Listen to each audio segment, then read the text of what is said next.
Videolarımızı beğenip kanalımıza abone olmayı unutmayın.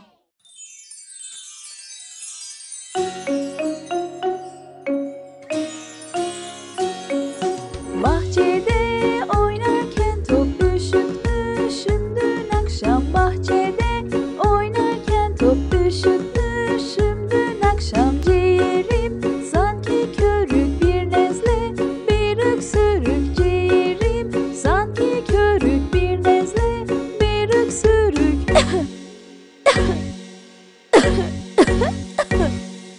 Ateşin 38 neşemden kalmadı iz. Ateşim 38 neşemden kalmadı iz. Hasret kaldım oyuna, öksürmekten boyuna. Hasret kaldım oyuna, öksürmekten boyuna.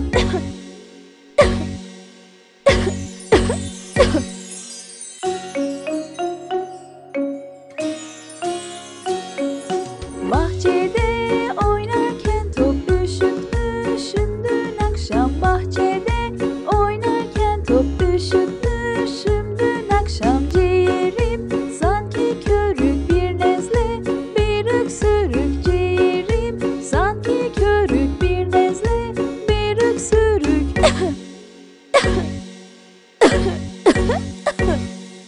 Ateşin 38 neşemden kalmadı iz. Ateşim 38 neşemden kalmadı iz. Hasret kaldım oyuna, öksürmekten boyuna. Hasret kaldım oyuna, öksürmekten boyuna.